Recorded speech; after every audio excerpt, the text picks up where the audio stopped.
विद्यार्थी मित्र, व्यवस्थापनाचे कार्य या दुसऱ्या प्रकरणाची आपण माहिती घेत आहोत.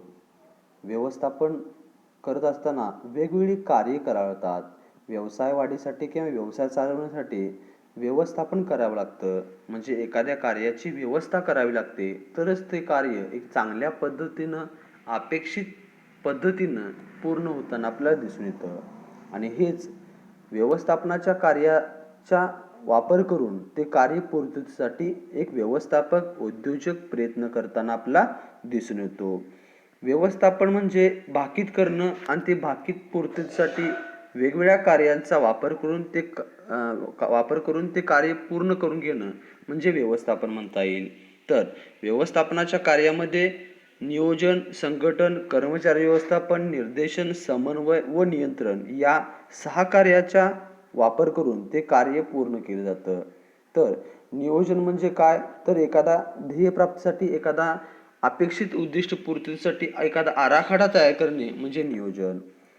संघटन म्हणजे वेगवेगळी साधन सामुग्रीची जमवाजमव करणे, त्याच्यामध्ये मनुष्यबळ असेल किंवा भौतिक साधन सामुग्री असेल. या भौतिक साधन सामुग्री सुद्धा जमवाजमी करून साधन सामुग्रीचं वेगवेगळ्या विभागाला किंवा कर्मचाऱ्यांना वाटप करण्याचं काम संघटनेमध्ये केलं जातं. कर्मचारी व्यवस्थापनामध्ये कर्मचाऱ्यांची नियुक्ती करणं, त्यांना प्रशिक्षण देणं, त्यांच्यामध्ये विकास करणं व कर्मचाऱ्यांना वेतन देणं इत्यादी कार्याचा संबंध कर्मचारी व्यवस्थापनामध्ये येतो. या 3 घटकाच्या आपण माहिती घेतली आहे.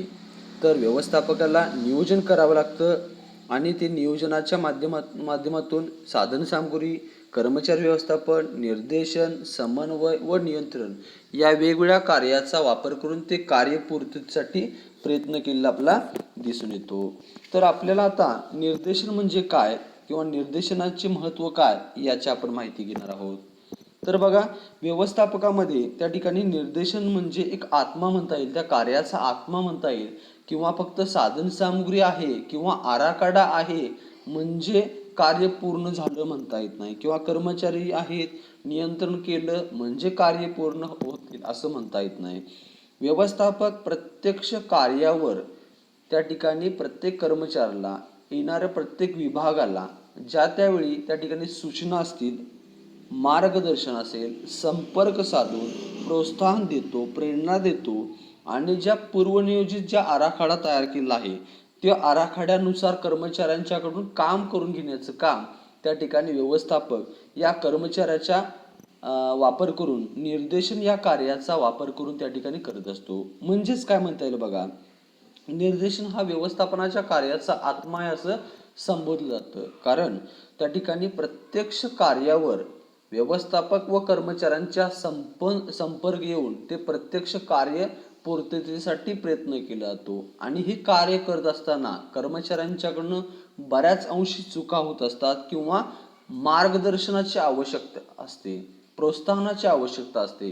आणि त्यामुळं व्यवस्थापक या निर्देशन या कार्याचा वापर करून कर्मचाऱ्यांना प्रत्यक्ष कार्यावर व्यवस्थापनामध्ये सूचना देण्याचं काम, मार्गदर्शन करण्याचं काम, संपर्क साधून प्रोत्साहन असेल, प्रेरणा असेल, पूर्वनियोजित आराखड्यानुसार त्या ठिकाणी संपूर्ण मार्गदर्शन करण्याचं काम व्यवस्थापक कर्मचाऱ्याचा वापर करून व्यवस्थापनामध्ये करत असतो.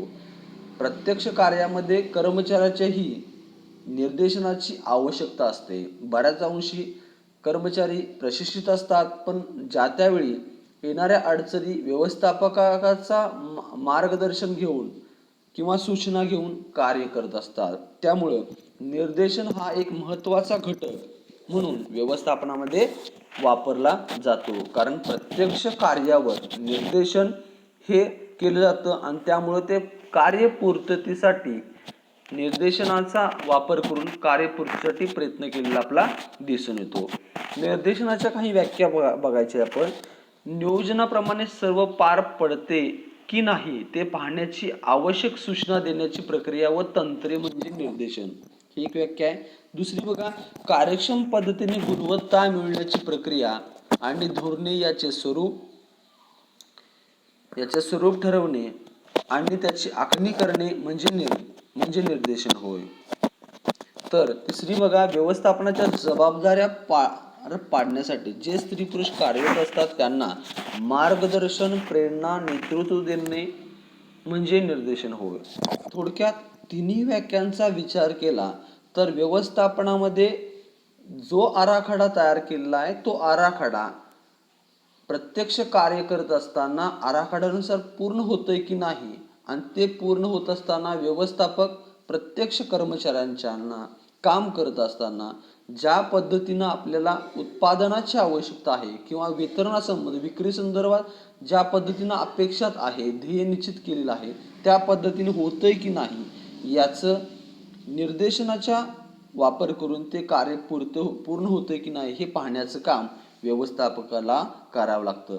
आणि हे कार्य बघत असताना येणाऱ्या अडचणींवर कर्मचाऱ्यांच्या बाबतीत मार्गदर्शन करायचं, प्रेरणा द्यायचं आणि ज्या त्या ठिकाणी मार्गदर्शनाच्या मध्ये नेतृत्व द्यायचं, अधिकार द्यायचे, बाबा हे कर तू, सूचना द्यायच्या इत्यादी कार्याचा संबंध निर्देशन या कार्यामध्ये त्या ठिकाणी व्यवस्थापक व कर्मचाऱ्यांच्या संपर्काच्या माध्यमातून त्या ठिकाणी ते कार्यपूर्तीसाठी प्रयत्न केलेला आपला दिसून येतो.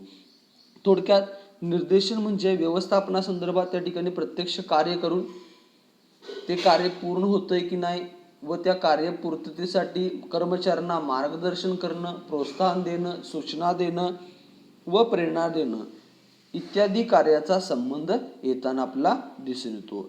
या निर्देशनाचं महत्त्व आपण बघणार आहोत. बघा, पहिलं कृतीला प्रवृत्त करणे.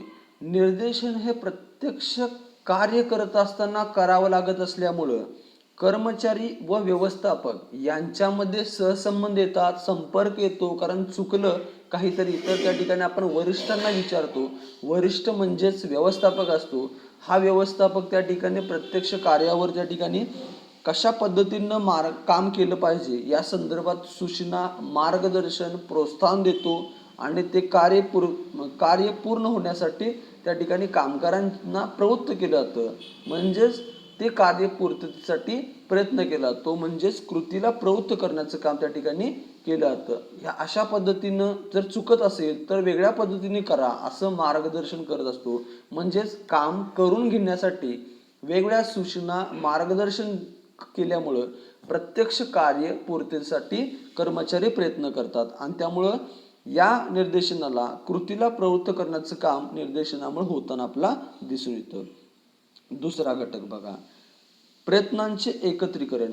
बऱ्याच अंशी त्या ठिकाणी कर्मचारी हा प्रत्यक्ष काम करत असतो, वेगवेगळ्या कार्यावर काम करत असतो. येणाऱ्या अडचणीवर त्या ठिकाणी वरिष्ठांना म्हणजे सुपरवायझर असतील किंवा मॅनेजर असतील यांना येणाऱ्या अडचणी सांगत असतो आणि येणाऱ्या अडचणी त्या ठिकाणी एक टीम म्हणून एक व्यवस्थापक सगळ्या कर्मचाऱ्यांना ज्या त्यावेळी सूचना, मार्गदर्शन, प्रेरणा देऊन ते कार्यपूर्तीसाठी प्रयत्न केल्यामुळे एकूणच व्यवसायाचं जे टीमवर्क आहे ते चांगल्या पद्धतीनं पूर्ण होताना आपल्याला दिसून येतं. म्हणजेच त्या ठिकाणी सगळे कर्मचाऱ्यांना मार्गदर्शन करून ते ध्येय प्राप्तीसाठी प्रयत्न केल्यामुळं सगळे संघटनेचे जे ध्येय आहे ते ध्येय प्राप्तीसाठी त्या ठिकाणी चांगल्या पद्धतीने पूर्तता आपल्याला दिसून येतं. कर्मचारी व व्यवस्थापक किंवा नेतृत्व करणारा सुपरवायझर यांच्यामध्ये सहसंबंध, संभाषण होतं आणि ते ध्येय प्राप्तीसाठी प्रयत्न केला जातं. त्यामुळे त्या ठिकाणी प्रयत्नांचे एकत्रीकरण ॲज अ टीम म्हणून त्या ठिकाणी काम केलं जातं आणि ध्येय प्राप्तीसाठी प्रयत्न केला जातो. 3 नंबर, प्रेरणेचे साधन. बऱ्याच अंशी त्या ठिकाणी कर्मचारी हा कामाला आलेला असतो दुसऱ्याच्याकडं आणि तो त्या ठिकाणी बऱ्याच अंशी निर्णय घेत नसतो. येणाऱ्या अडचणी असतील, येणाऱ्या समस्या असतील काम करण्यासंदर्भात तर त्या संबंधी तो निर्णय घेत नसतो. तो फक्त काम करत असतो आणि त्या ठिकाणी काम करत असताना जर अडचणी आल्या तर त्या ठिकाणी वरिष्ठांना विचारूनच तो भविष्यातील किंवा कामासंदर्भात निर्णय घेत असतो. आणि ते निर्णय घेत असताना व्यवस्थापक निर्देशनाचा कार्याचा वापर करून वेगवेगळ्या सूचना, मार्गदर्शन किंवा नेतृत्व देत असताना दिसून येतो. नेतृत्व म्हणजे त्यांना काम करण्याची, पुढाकार घेण्याची संधी देत असतो आणि याचा वापर केल्यामुळं त्या ठिकाणी व्यवस्थापक कर्मचाऱ्यांना एकूणच प्रेरणा देऊन त्या ठिकाणी त्याची आत्मविश्वास वाढवताना आपल्याला दिसून येतो. आणि त्यामुळं त्या ठिकाणी निर्देशन या कार्यामुळं प्रेरणाचं साधन किंवा आत्मविश्वास दृढ करण्यासंदर्भात त्या ठिकाणी कर्माच्या संदर्भात त्या ठिकाणी प्रयत्न केला जातो आणि एकूणच त्या ठिकाणी प्रेरणेचे साधन त्या ठिकाणी म्हणता येईल किंवा आत्मविश्वास वाढवायचा आहे कर्मचाऱ्याचा आणि ही त्या ठिकाणी निर्देशनामुळे होताना आपल्याला दिसून येतं. त्याच्यानंतर बघा स्थिरता प्रदान करते. बऱ्याच अंशी स्थिरतेच्या बाबतीत त्या ठिकाणी विचार केला तर व्यवसाय करत असताना बऱ्याच अडचणी येत असतात. त्या ठिकाणी कच्चा मालाचं कमतरता असेल किंवा उत्पादनासंदर्भात काही अडचणी आल्या, विक्री संदर्भात काही अडचणी आल्या, या अडचणी येत असताना त्या ठिकाणी प्रत्यक्ष कर्मचारी व व्यवस्थापक यांच्यामध्ये संभाषण येऊन त्या ठिकाणी व्यवस्थापक किंवा कर्मचारी मालक यांच्यामध्ये मार्गदर्शन असेल किंवा प्रेरणा असतील, प्रोत्साहन देऊन ते कार्य पूर्ततेसाठी प्रयत्न केला तर एकूण व्यवसाय संस्था एक टीम वर्क म्हणून, एक संघटित संघ म्हणून, संघ भावनेनं एकत्रित ध्येय प्राप्तीसाठी प्रयत्न केल्यामुळं व्यवसायामध्ये येणाऱ्या अडचणींवर मात करून ध्येय प्राप्तीसाठी प्रयत्न केला जातो. कारण येणाऱ्या अडचणी ज्या आहेत त्या अडचणी आपण विचारून किंवा मार्गदर्शनाच्या माध्यमातून व्यवस्थापन काय करतो, व्यवस्थापक मार्गदर्शन करतो आणि ध्येय प्राप्तीसाठी प्रयत्न केला जातो आणि व्यवसायाची स्थिरता लाभते. कधीही त्या ठिकाणी अडचण आली म्हणून व्यवसाय थांबत नाही. ज्या त्यावेळी त्या ठिकाणी सूचना मार्गदर्शन केल्यामुळे व्यवसायाचं कार्य कार्यान्वित राहतं, कुठंही त्या ठिकाणी खंडित राहत नाही आणि त्यामुळे व्यवसायाची स्थिरता राहते, वाढ होत राहते, दीर्घकाळ व्यवसाय टिकून राहतो. 5 नंबर बदलांचा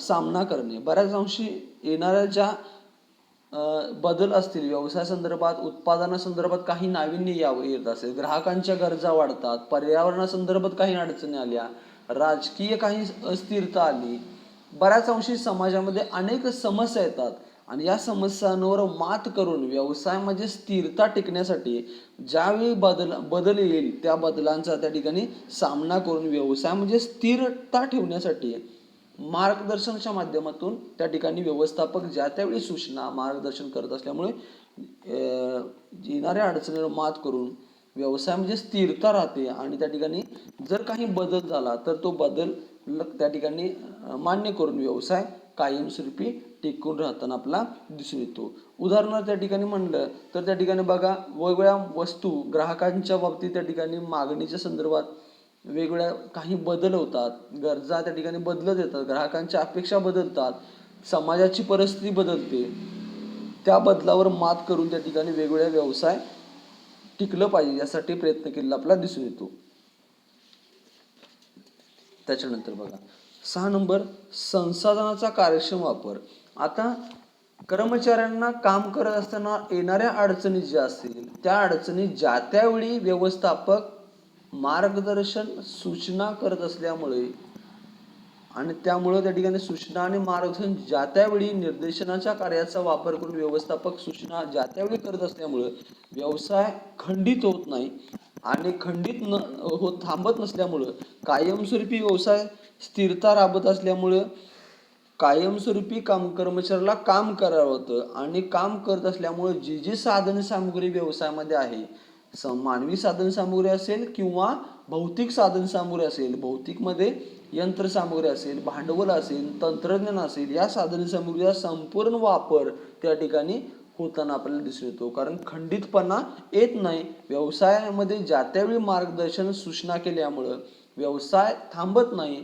उत्पादनासंदर्भात काही ज्या त्यावेळी निर्णय घेतला, बदल झाला काही तर बदल सुद्धा त्या ठिकाणी मार्गदर्शनाच्या माध्यमातून किंवा सूचनेचा वापर करून ज्या त्यावेळी सूचना दिल्या जातात आणि ते कार्य चालत राहतं आणि त्यामुळं एकूणच त्या ठिकाणी संसाधनाचा जी साधनसामुग्री व्यवसायामध्ये आहे, यंत्रसामुग्री, मानवी साधनसामुग्री असेल किंवा भौतिक साधनसामुग्री व मानवी साधनसामुग्री, या साधनसामुग्रीचा संपूर्ण वापर होताना आपल्याला दिसून येतो. 7 नंबर संघभावना निर्माण करते. संघभावनेचा विचार करता कर्मचारी व व्यवस्थापक यांचा कायमस्वरूपी प्रत्यक्ष कामावर संपर्क येत असल्यामुळं व्यवसायाचं ध्येय प्राप्तीसाठी व्यवस्थापक म्हणजेच मालक असेल किंवा सुपरवायझर असेल किंवा वरिष्ठ असेल, हा कर्मचाऱ्यांच्याकडून काम करत असताना वेगवेगळ्या सूचना, मार्गदर्शन, प्रोत्साहन, प्रेरणा देत असल्यामुळं त्या ठिकाणी एकूणच व्यवसाय वाढीसाठी किंवा अपेक्षित ध्येय प्राप्तीसाठी प्रत्यक्ष व्यवस्थापक कर्मचारी एक टीम म्हणून व्यवसायाच्या ध्येय प्राप्तीसाठी प्रयत्न करत असल्यामुळं एकूणच संघ भावना एक टीम म्हणून व्यवसायाच्या ध्येय प्राप्तीसाठी प्रयत्न केलेला आपला दिसून येतो.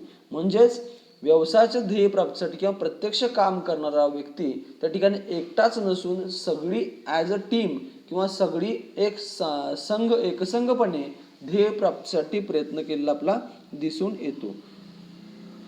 8 नंबर, व्यक्तीमधील क्षमता ओळखणे. बऱ्याच अंशी प्रत्यक्ष कामावर व्यवस्थापक सूचना, मार्गदर्शन, प्रोत्साहन, आत्मविश्वास देण्याचं काम करत असल्यामुळं कर्मचाऱ्यांच्या व्यक्तिगत ज्या क्षमता आहेत त्याच्याहीपेक्षा काही जादा विशेष गुण असतील किंवा क्षमता असतील त्या व्यवस्थापकाला आणि कर्मचाऱ्यांच्याकडून समजून येत असल्यामुळं त्या ठिकाणी कर्मचाऱ्यांच्या क्षमता ज्या आहेत प्रत्येक व्यक्तीच्या क्षमता गुण वैशिष्ट्य समजत असल्यामुळं त्या गुण वैशिष्ट्याला किंवा क्षमतेला कौशल्याला वाव देण्याचं काम या निर्देशनाच्या कार्याचा व्यवस्थापक वापर करून संपर्क येत असल्यामुळे प्रत्येक व्यक्तीमधील क्षमता समजते आणि त्या क्षमतेनुसार प्रत्येकाला कामाची वाटप करता येतं.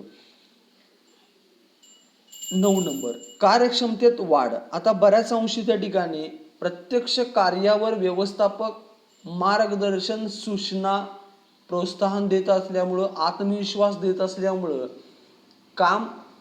काम करत असताना अडचणी कामगारांना येणार नाहीत. जर काही अडलं चुकलं तरी ज्या त्यावेळी सूचना, मार्गदर्शन, प्रोत्साहन, प्रेरणा मिळत असल्यामुळे ते काम कायमस्वरूपी कार्यान्वित होईल. कामगार कुठलाही त्या ठिकाणी थांबणार नाही, काम करत राहील आणि त्यामुळे त्या ठिकाणी एकूणच त्या ठिकाणी जी कामगार असतील किंवा जी कामगार यंत्रसामुग्री, भांडवल, तंत्रज्ञान जे वापरत असतील ते कुठलंही त्या ठिकाणी थांबणार नाही. कायमस्वरूपी त्या साधनसामुग्रीचा वापर होईल आणि या साधनसामुग्रीचा संसाधनाचा मानवी साधनसामुग्री असेल किंवा भौतिक साधनसामुग्री असेल, या साधनसामुग्रीचा जास्तीत जास्त वापर करून संपूर्ण जी कार्यक्षमता आहे ती कार्यक्षमतेचा व्यवसाय वाढीसाठी प्रयत्न केलेला आपल्याला दिसून येतो. आणि एकूणच या निर्देशन केल्यामुळे व्यवसाय कुठलाही थांबणार नाही, खंडित होणार नाही, कायमस्वरूपी व्यवसायात वाढ होत असल्यामुळे कार्यक्षमतेत वाढ झालेला आपला दिसून येते. 10 नंबर, सहकार्य. आता बऱ्याच अंशी ही एक संघटनात्मक कृती म्हणून त्या ठिकाणी निर्देशनाचा वापर करून व्यवसाय वाढीसाठी प्रयत्न केला जातो. याच्यामध्ये सूचना, मार्गदर्शन आणि कर्मचारी व व्यवस्थापक यांचा चांगले संबंध प्रस्थापित होत असल्यामुळं एकूणच त्या ठिकाणी व्यवसाय वाढीसाठी एक संघ प्रयत्न केले जातात आणि ध्येय प्राप्तीसाठी एक चांगली संघटना त्या ठिकाणी व्यवसाय संघटना त्या ठिकाणी कार्य करत असते. आणि त्यामुळं त्या ठिकाणी येणाऱ्या ज्या अडचणी असतील त्या अडचणीवर सहकार्याचा वापर करून ते ध्येय प्राप्ती केलेला आपला दिसून येतो. आणि त्यामुळे कुठलीही त्या ठिकाणी येणाऱ्या अडचणी कर्मचाऱ्यांच्या अडचणी असतील किंवा व्यवसाय संदर्भात प्रत्यक्ष मालकाच्या व्यवस्थापकाच्या ज्या अडचणी आहेत त्याही त्या ठिकाणी एकमेकांमध्ये संभाषण झाल्यामुळं निर्देशनाचा वापर केल्यामुळं सहसंबंध प्रस्थापित झाल्यामुळं त्या ठिकाणी एकूणच सहकार्य ध्येय प्राप्तीसाठी होताना आपला दिसून येतं. म्हणजेच त्या ठिकाणी काय म्हणता येईल बघा, निर्देशनाचा वापर व्यवसाय संस्थेच्या वाढीसाठी अत्यंत महत्त्वाची भूमिका व्यवस्थापनाच्या कार्यामध्ये करत असताना आपल्याला दिसून येतो. निर्देशनामुळं व्यवसायात प्रत्यक्ष कामगार काम करत असताना ज्या त्यावेळी अडचणीवर मात करून व्यवसायात कार्यान्वित राहतो कामगार आणि एकूणच ध्येय प्राप्तीसाठी व्यवसाय संस्था कायमस्वरूपी स्थिर राहते. दीर्घकाळ त्या ठिकाणी ते परिणाम निर्देशन ज्या त्यावेळी अडचणीवर मार्गदर्शन करत असल्यामुळं ध्येय प्राप्तीसाठी चांगल्या पद्धतीनं प्रयत्न केलेला आपल्याला दिसून येतं. म्हणूनच त्या ठिकाणी व्यवसाय संस्थेमध्ये निर्देशन हा घटक महत्त्वाचा मानलेला आपल्याला दिसून येतो. कारण निर्देशनामुळे प्रत्यक्ष कार्यावर त्या ठिकाणी लक्ष ठेवून योग्य त्यावेळी कर्मचाऱ्यांना आत्मविश्वास, निर्देशनाचा वापर करून आत्मविश्वास असेल, प्रेरणा असेल, मार्गदर्शन, सूचना करण्याचं काम त्या ठिकाणी केलं जातं.